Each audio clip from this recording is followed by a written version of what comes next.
back to Room 237 as I begin to wrap up the end of the Italian horror and Giallo marathon. And for this Giallo film, this is one that people have brought up to me a few times in the comments, and I actually didn't think I'd be able to get a hold of it until Vinegar Syndrome put out this new release with its sequel, which is really cool. And it's 1985's Nothing Underneath, which also comes with its 1988 sequel, Too Beautiful to Die. I don't know if it's like a What Have They Done to Solange and Your Daughters type sequel, you know, where it's similar themes, not really characters carrying over. But there's also a third part to this that came out in 2011 called The Last Fashion Show, which I haven't really heard anybody talk about. I'm not sure how wide of a release that got, but this is what I've been curious about, because this is one from 1985, and unless you're talking like Argento or Fulci, there's not, or Lamberto Bava, you don't really hear people talk about 80s Giallo quite a bit. I mean, by that point, the American slasher had taken over, and Giallo was pretty much on its last leg. I mean, Argento kind of revitalized it in 1982 with Tenebrae, but it never got back to its early 70s glory. But I would say this was a pretty good movie. It's better than I expected. I haven't really been the biggest fan of 80s Giallo. I mean, they're all fairly good movies, but I just happen to like 70s more. But, I mean, obviously you had Argento's Tenebrae, you had a Phenomena, which also has Donald Pleasance, like this one. You had Opera. Also with Fulci, you had New York Ripper and Murder Rock, which I would say totally, as far as 80s Giallo, this is probably the closest I can compare it to, would be Fulci's Murder Rock.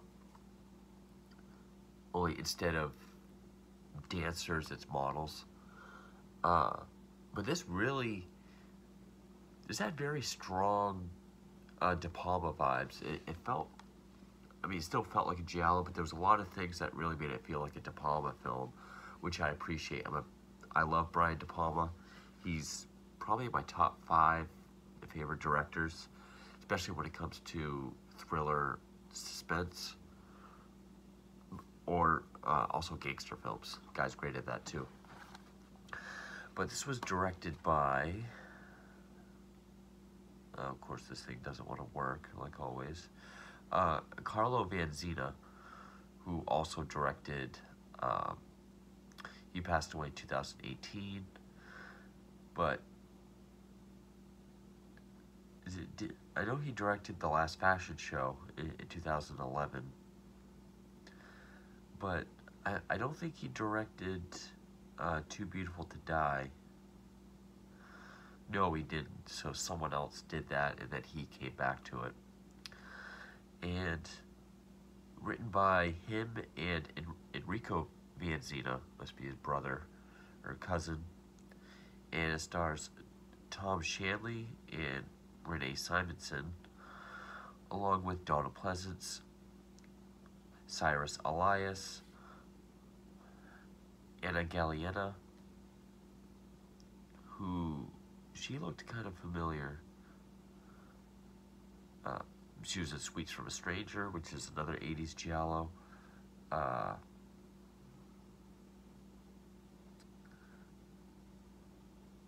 She's been in a lot of stuff.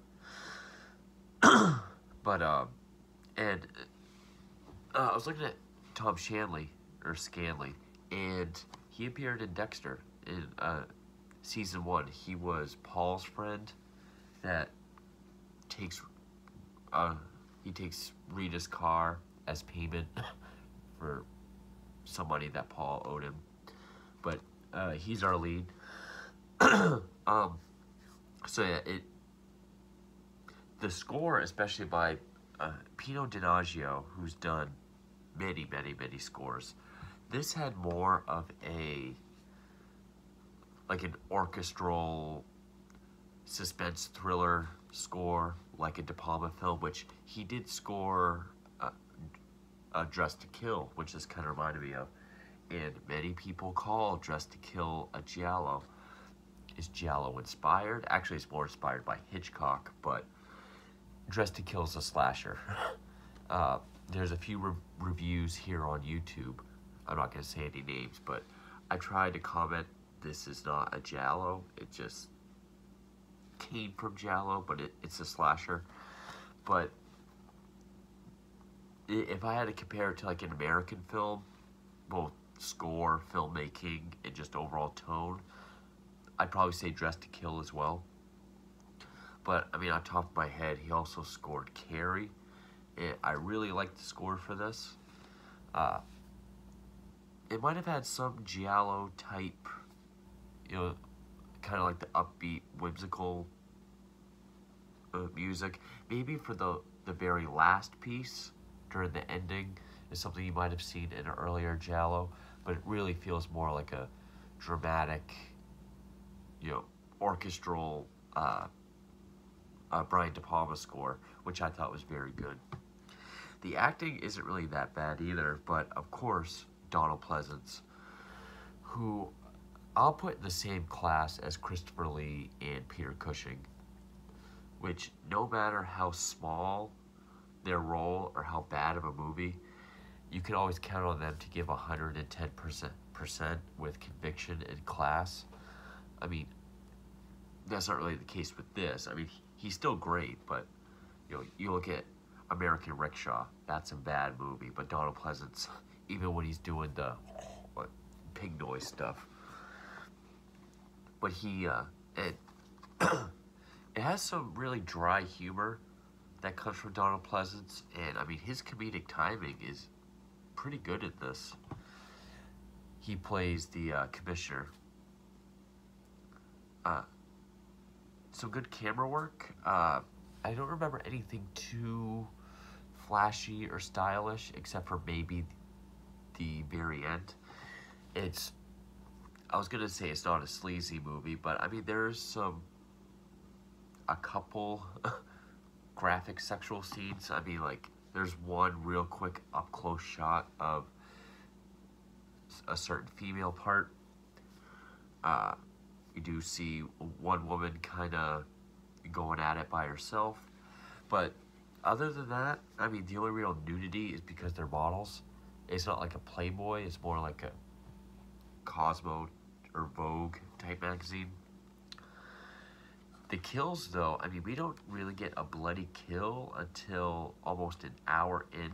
The first two were off screen, but so again, more like a Murder Rock. It's not, you know, it doesn't rely on these big, bloody, gory, theatrical kills, which can be pulled off, you know, in a movie like this. That I thought that was one of the appeals to Murder Rock, especially since it came out right after New York Ripper, which is one of the sleaziest slashers I've ever seen. And the murder weapon, it's a pair of scissors like this, only the blades are like this long. These are the scissors that I use for work, but I'm glad I still had them in my bag. And, I mean, I think there's 4 kills. First 2 are off screen. Then the third one, we actually get, you know, the stab with the blood. And yeah, and then the very last thing we see, which is in flashback, is also with scissors. And the story, they don't do, well, there's only so much they can do, but it starts off in a Milan, where this model, Jessica Crane, who has this sort of John Constantine, Billy Idol haircut, which she was played by Nicola Perring. She seems kind of off, like, just, which, I do like how the title plays into this, because she goes missing. She gets dropped off by her photographer. She's in the hotel, and then someone approaches her with a pair of scissors. But all the way in Wyoming, we have Tom Shanley, who plays Bob, her twin brother, who, he's like a forest ranger, and he's seeing it all happen and kind of experiencing it. Because actually before that, she meets this jeweler played by, what was his name, Giallo? I forget his name. Giorgio. He's played by Cyrus Elias.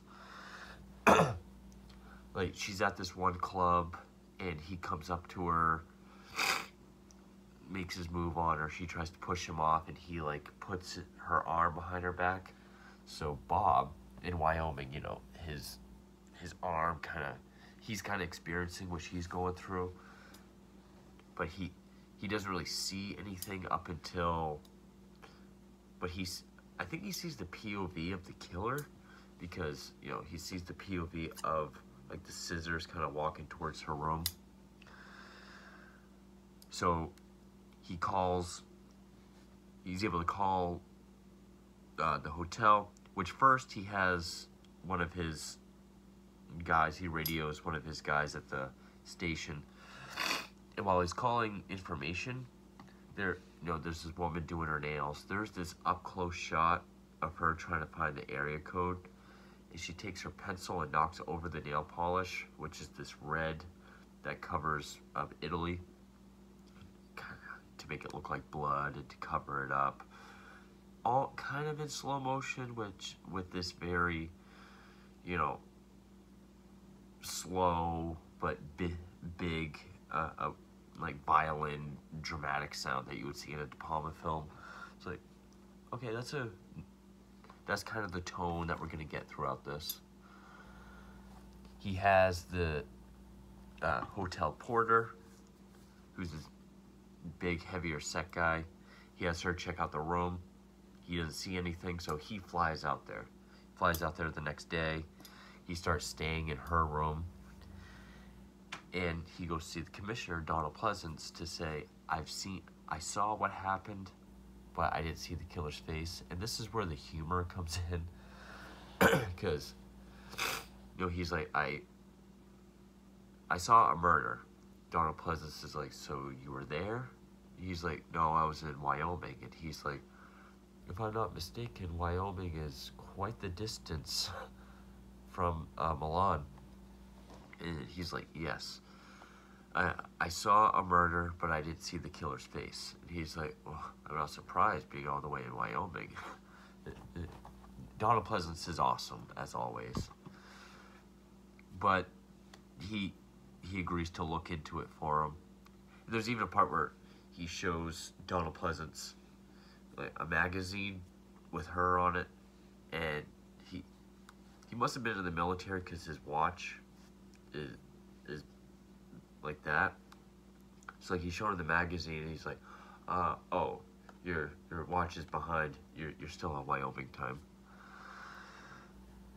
And from there, it's just him trying to.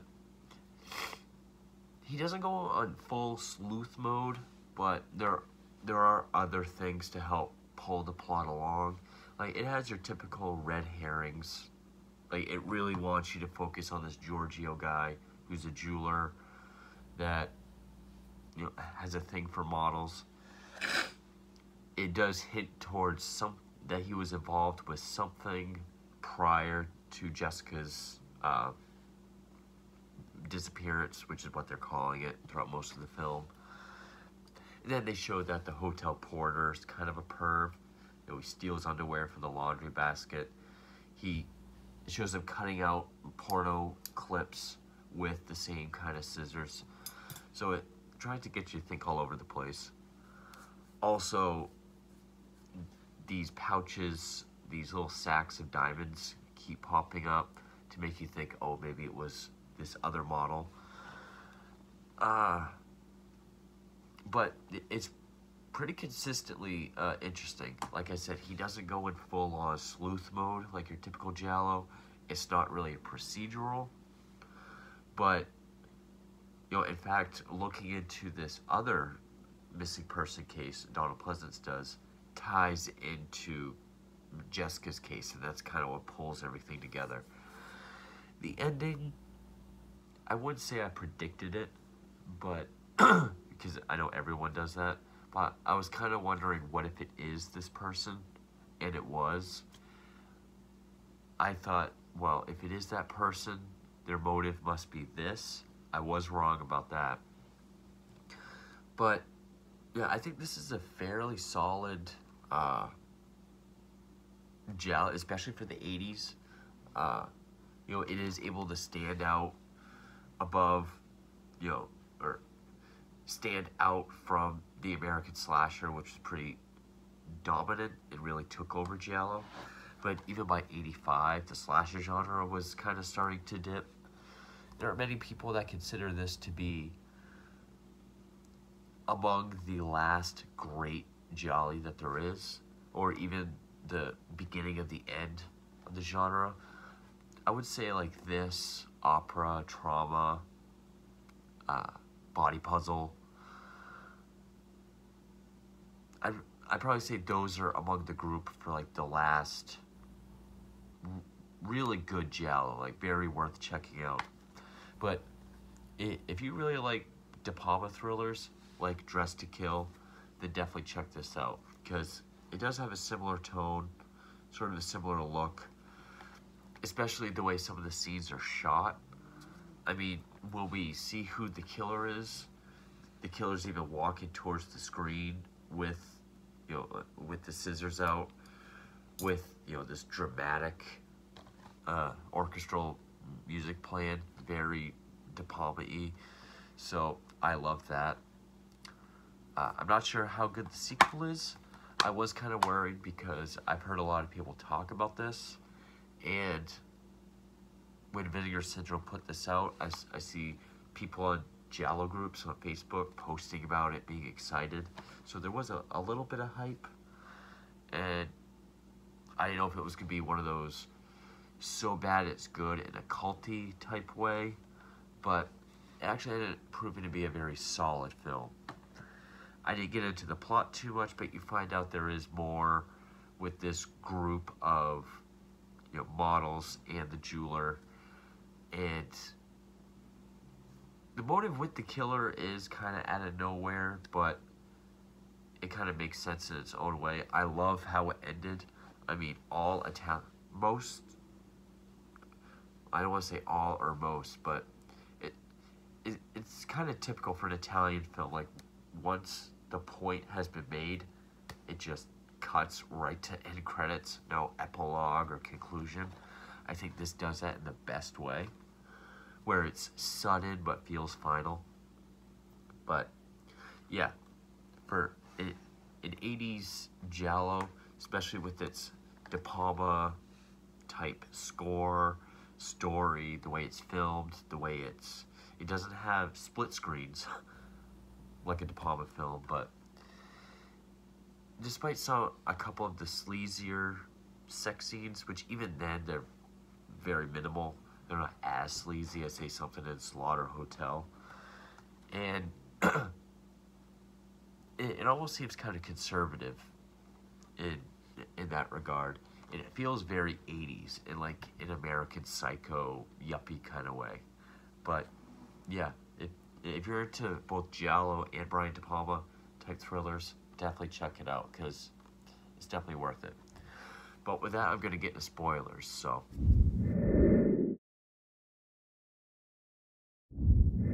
So there's this other model named Carrie who was talking to Bob about, I'm kind of friends with your sister. Is it true she disappeared?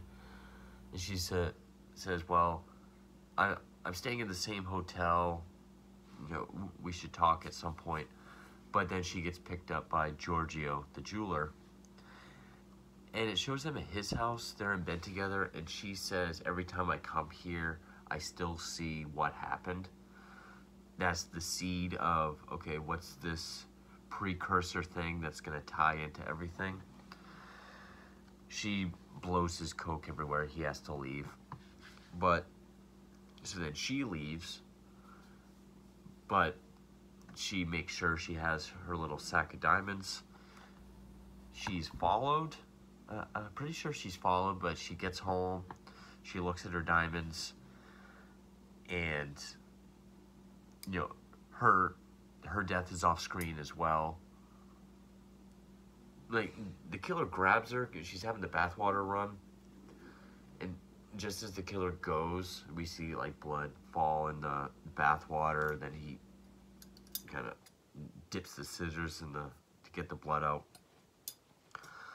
So there's another victim, and there's this other woman that Bob is kind of talking to. It seems like a blooming romance. I never even caught her name. It must have been Barbara. Renee Simonson is the actress' name. She's also a model that's staying in the same building. But there is this case that Donald Pleasance is looking into, which is this other model that went missing, who I believe that was Christina. Like, he goes to her hotel. The porter there says, wow, she disappeared without paying, but there was this other girl, this other model that she was friends with, named Margot, played by Maria McDonald. So he seeks out this Margot woman, and she's killed. I believe she's the first one we see that actually gets stabbed. She gets stabbed in the back with the long scissors. But like, we see her, like, she gets Christina's stuff from her hotel, goes to where she's staying, then she takes out her own diamonds. But at this point, we don't know that there's multiple sacks of diamonds. We think it's just this one. But then she's killed. And then they decide to bring Giorgio in. And Giorgio says, well, there was this thing that happened a few months ago, and there was Carrie, Margot, Christina, and Jessica. He says he was having one of his coke parties where there was the 4 girls and him. To liven things up, he took out a pistol, decided to play Russian roulette. And any one of the models that tried it would get 10 grand.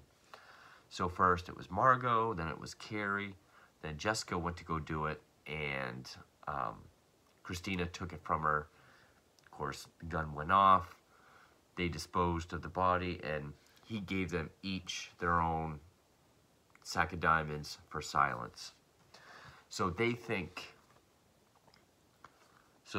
seem to think he's the killer, and that his motive was because they know what he did. And I think they even say something about possibly getting the diamonds back. But, oh, and I didn't even say before the title how it ties in is because when Bob goes to talk to Jessica's photographer, he asks her, like, what kind of person was she? I haven't seen her in a while. Like, who'd she hang out with? And the photographer says, you know, she's a model. Like, yeah, she did change after a while. She became very withdrawn, cold, and, you know, very different. She hated everything. Like, she was a beautiful face, a beautiful body, wearing a beautiful dress. And, you know, with my camera and my lights, I know how to make her look all these different emotions, but underneath the dress, you know, you go beyond the dress, there's nothing underneath. Pretty much saying there's, like, she wasn't human almost. Like, she didn't have these, like, she was a shell, an empty shell. I should have said that before, spoilers, but, so I kind of like how that ties in. But, so Giorgio goes away, and at the same time, well, actually, Bob gets a telegram from Jessica saying that she's alive, but she's in trouble, has to hide. So he's going to go tell the commissioner, but that's when he sees Giorgio's already been picked up. And that's when he tells the story. I like how that flashback, it's black and white, but there's like a different tint to it. Almost like an off-white. I just like the way that looks. But at the same time, Interpol starts following Bob, which I'm not quite sure why. I guess they also must think, well, or maybe because Giorgio never, wow, that wouldn't really make sense, but, they want to follow him to see if he'll go to Jessica. I guess they caught wind that she must still be alive somehow, but, so, he decides to leave the hotel, fly back to America, but he stops somewhere, and one woman says, "Oh, I've seen her," and he ends up at this one place, this apartment, which he can't. I don't think he can get in, so he has to like climb these wires, and there's a part where he slips in this spiked fence area, like goes through his arm. And it doesn't just go through his arm, but like he falls more and it goes like right through his meat. I'm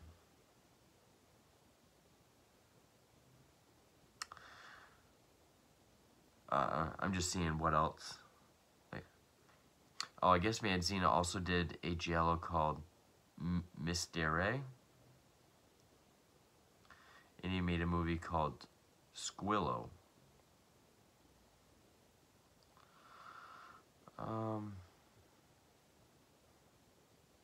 And it was one of his main inspirations for the film was Eyes of Laura Mars with Tommy Lee Jones, which also gets called a Giallo, but it's an American film, and it's been said that it's the closest that an American film has ever been to a Giallo, but it can't be an official Giallo. That and De Palma's Body Double. Those were his biggest inspirations. Yeah, I also forgot to mention that this was based on a novel,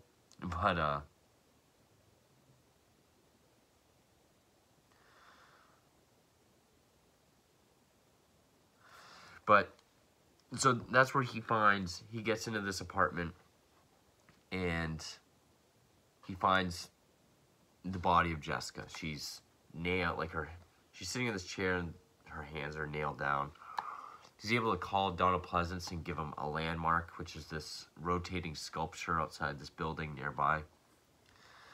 Then the killer comes in, and is that one model that he was befriending throughout the film. And we see she's talking to Jessica like she's still alive.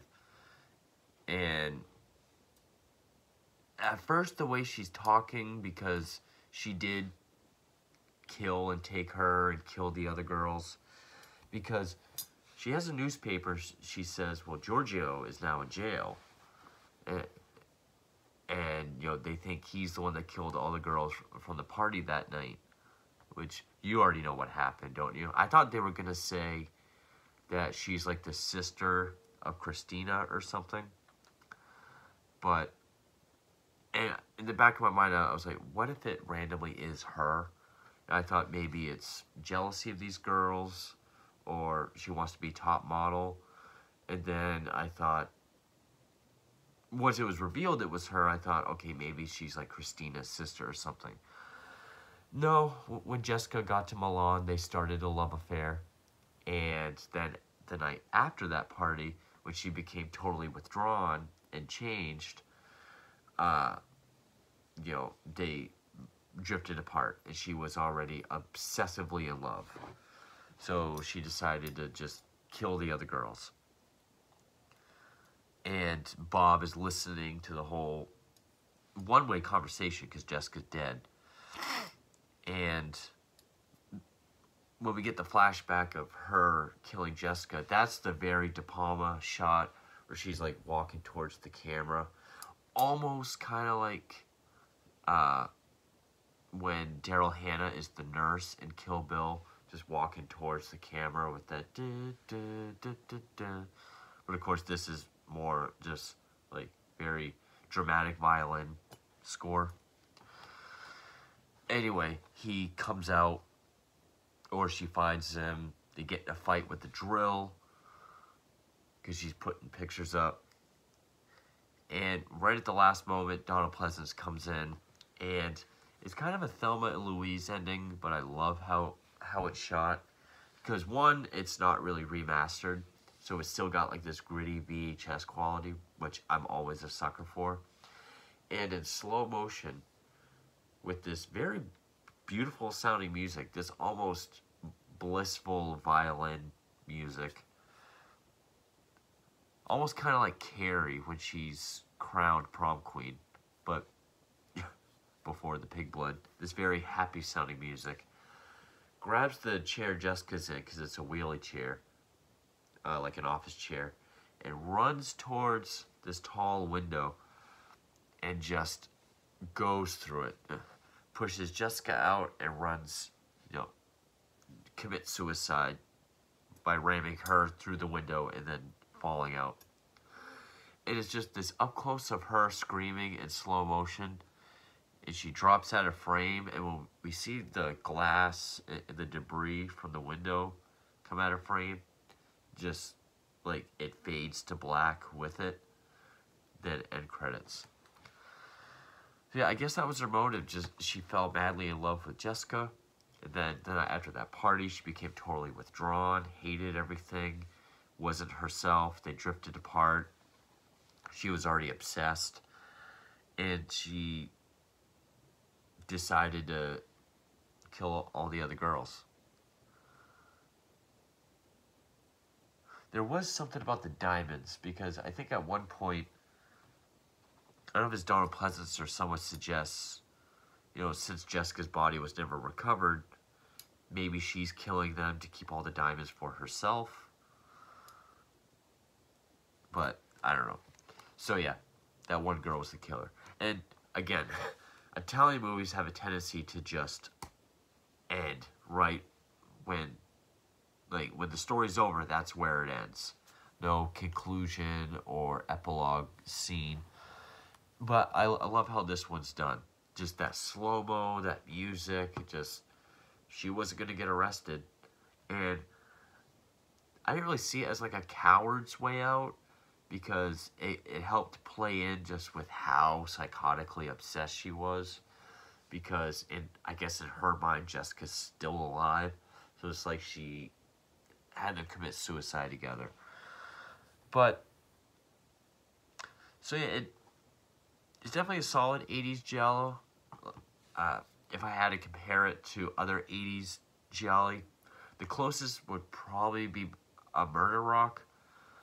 One, dancers, models, but also because the kills aren't really, it's not about how bloody and graphic they are.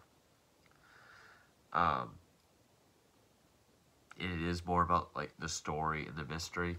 It does have a very De Palma feel, both in filmmaking, story, and score especially. And, the acting isn't really that bad. I'll even say Bob, who's not that great in the beginning, you kind of not to... I was engrossed enough so that if there was any bad acting, I kind of didn't notice it. But Donald Pleasence is great as always. So yeah, I was actually very impressed by this. I think this is a very, very solid 80s Giallo. And yeah, Brian De Palma's films are not Giallo. But with that, I have a couple more Gialli to get to. I think the next, might as well just get this one out of the way, Too Beautiful to Die. So stay tuned for that, and thank you for watching.